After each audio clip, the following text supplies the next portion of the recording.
नमस्कार। 2026 से 2030 मीन राशि वालों के लिए ये 5 साल किसी दिलचस्प खगोलीय युद्ध क्षेत्र से कम नहीं होने वाले हैं। एक तरफ जहां भारी चुनौतियां खड़ी होंगी, तो वहीं दूसरी तरफ ऐसे शानदार मौके मिलेंगे जो सब कुछ बदल कर रख देंगे। तो चलिए बिना किसी देरी के इस गहरे विश्लेषण की शुरुआत करते हैं। अब इस पूरी चर्चा को हमने 5 बहुत ही साफ हिस्सों में बांटा है। शुरुआत करेंगे अभी चल रहे ग्रहों के टकराव से, फिर बात करेंगे 2026 और 2027 के उस शानदार सुनहरे दौर की जिसका बेसब्री से इंतजार है। उसके बाद 2028 से 30 के बीच आने वाले रेड अलर्ट को समझेंगे, साथ ही करियर पर पड़ने वाले असर, और अंत में इन सब से निपटने के लिए कुछ बेहद अचूक ज्योतिषीय उपायों पर भी नजर डालेंगे। तो सबसे पहले बात करते हैं अभी की स्थिति की। आसमान में इस वक्त क्या चल रहा है? सच कहें तो खगोलीय पिंडों के बीच एक बहुत ही तीखा और थका देने वाला टकराव जारी है, और मीन राशि वालों के लिए ये एक ऐसा भारी तनाव पैदा कर रहा है जिसे शब्दों में बयां करना मुश्किल है। इसे समझने के लिए विष योग और 7.5 के हार्ट फेस पे ध्यान देना बहुत जरूरी है। सोचिए, जब शनि ठीक चंद्रमा के ऊपर बैठ जाते हैं तो कैसा लगता होगा। ये बिल्कुल ऐसा है जैसे किसी बेहद नाजुक मन पर एक बहुत भारी पत्थर रख दिया गया हो। बेवजह की एंग्जाइटी, लगातार ओवरथिंकिंग और बिना किसी नतीजे के कोल्हू के बैल की तरह मेहनत करने की जो थकावट होती है ना, वो इसी का नतीजा है। मतलब 1 घंटे का काम पूरा होने में 4-4 घंटे लग जाते हैं। अब यहाँ दो चीजें एक साथ हो रही हैं। एक तरफ तो भयंकर ऊर्जा बर्बाद हो रही है। 12वें भाव में बैठा राहु एक ऐसा लीकेज बना रहा है जहां अगर 1 रुपए की कमाई होती है तो सामने 10 रुपए का खर्च मुंह बाए खड़ा रहता है।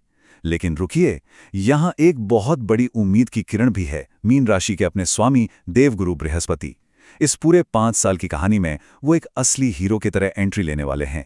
एक ऐसे संकटमोचक जो अपनी पूरी ताकत के साथ एक मजबूत ढाल बनकर उभरेंगे। अगर इस टाइमलाइन को ध्यान से देखें तो इसमें 4 बहुत ही खास टर्निंग पॉइंट्स हैं। मई 2026 में गुरु का गोचर, फिर दिसंबर 2026 में राहु का 11वें भाव में आना, मई 2027 में गुरु का सिंह राशि में जाना, और आखिर में फरवरी 2028 में शनि का गोचर। ये तारीखें कोई आम तारीखें नहीं हैं। ये बिल्कुल सटीक रूप से वो नक्शा तैयार करती हैं जो बताएगा कि कब गहरी सांस लेकर राहत महसूस करनी है और कब एकदम अलर्ट हो जाना है। और इन्हीं बदलावों से नींव पड़ती है हमारे अगले और सबसे दिलचस्प पड़ाव की। 2026 से 2027 का सुनहरा समय। मई 2026 में जब देवगुरु बृहस्पति अपनी उच्च अवस्था में प्रवेश करेंगे तो यकीन मानिए ऊर्जा का स्तर पूरी तरह से बदल जाएगा। एक बहुत ही सकारात्मक और बड़ी लहर आने वाली है।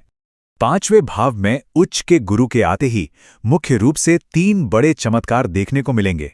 पहला, वो मानसिक शांति जिसकी सबसे ज्यादा जरूरत थी। शनि का जो भारीपन और अवसाद था वो 60 से 70% तक मानो छूमंतर हो जाएगा।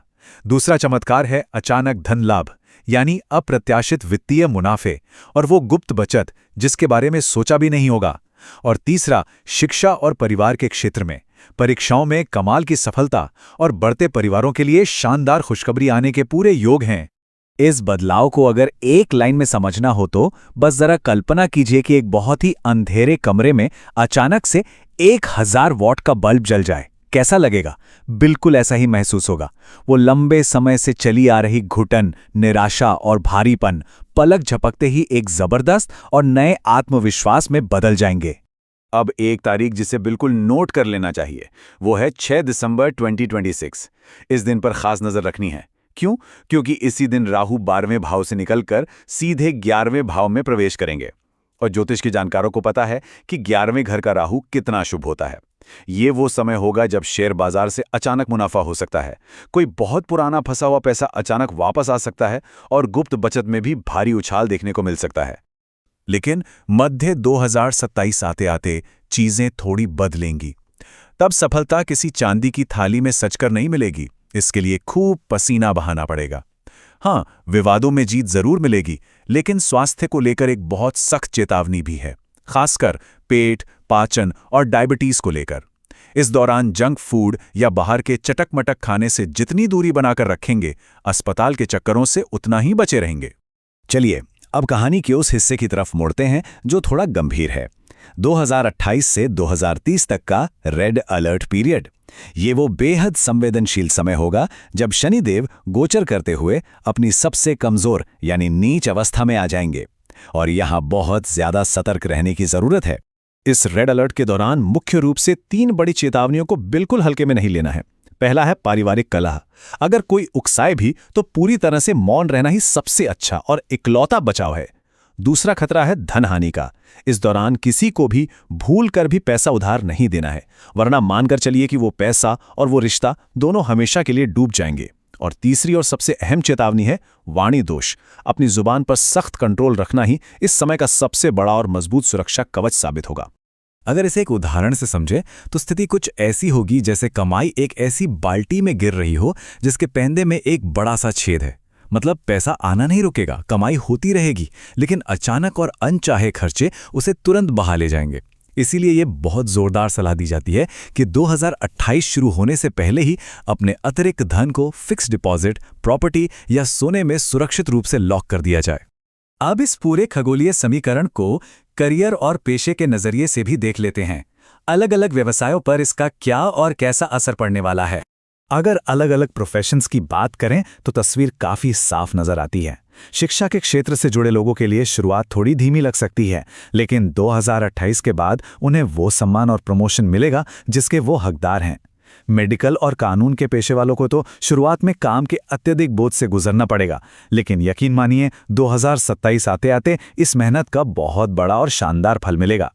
वहीं जो लोग पीली वस्तुओं का व्यापार करते हैं उनके लिए तो 2026 से 2027 का समय किसी जैकपॉट से कम नहीं होगा। हालांकि बाद में उन्हें स्टॉक को लेकर अपने रिस्क को थोड़ा सीमित करना पड़ेगा। और हाँ, जो लोग विदेश में बसने का सपना देख रहे हैं उनके लिए दिसंबर 2026 तक का समय आवेदन करने के लिए बिल्कुल परफेक्ट है। अब आते हैं इस पूरे विश्लेषण के सबसे व्यावहारिक और जरूरी हिस्से पर। वो हैं कुछ बेहद शक्तिशाली और अचूक ज्योतिषीय उपाय। देखिए, ग्रहों के इन तूफानों को पूरी तरह टारा तो नहीं जा सकता, लेकिन कुछ बहुत ही सरल उपायों को अपनी दिनचर्या में शामिल करके इनके असर को काफी हद तक कम जरूर किया जा सकता है। इनमें सबसे पहला और असरदार उपाय है सप्तधान्य यानी 7 अनाजों का प्रयोग। इसमें करना क्या है? गेहूं, चावल, ज्वार, बाजरा, मक्का, उड़द और मूंग, इन 7 को बराबर मात्रा में मिला लेना है और हल्का सा कूट लेना है। बस ध्यान रहे कि इसे पीसकर आटा नहीं बनाना है, केवल हल्का दरदरा रखना है। रोज सुबह नहाने के बाद इस मिश्रण की बस 1 मुट्ठी पक्षियों को या किसी काली गाय को खिलाना शुरू कर दें। शरीर और मन से नकारात्मक ऊर्जा को सोखने का ये एक आजमाया हुआ और बेहद जादुई तरीका है। इसके अलावा 2 बहुत ही असरदार आध्यात्मिक उपाय भी हैं जिनमें मुश्किल से कुछ मिनट लगते हैं। पहला है रामचरितमानस के सुंदरकांड का पाठ, विशेष रूप से दोहा 42 से 49 तक, जहां विभीषण की शरणागति का प्रसंग है। इसे रोज पढ़ने में सिर्फ 5 मिनट लगेंगे, लेकिन यह किसी भी तरह के डर और भ्रम को तुरंत खत्म कर देता है। और दूसरा उपाय है रोज सुबह 108 बार गुरु बीज मंत्र का जाप करना। ओम ग्राम ग्रीम ग्रौं सा गुरवे नमः। ये मंत्र इंसान के चारों तरफ एक ऐसा मजबूत ऊर्जावान कवच बना देता है जिसे कोई भी नकारात्मक ताकत भेद नहीं सकती। तो इस पूरी चर्चा के अंत में एक बहुत ही अहम सवाल उठता है, क्या 2026 के उस सुनहरे दौर में बनाया गया धन, बचत और आत्मविश्वास 2028 में आने वाले शनि के तूफानों का मजबूती से सामना करने के लिए काफी होगा? देखिए, ये विश्लेषण सिर्फ भविष्यवाणियां जानने के लिए नहीं है, बल्कि समय रहते अपनी तैयारी पुख्ता करने का एक शानदार मौका है। इस जानकारी का सही इस्तेमाल करके अपनी रणनीतियों को आज ही मजबूत करना, असल में यही सबसे बड़ी सफलता है।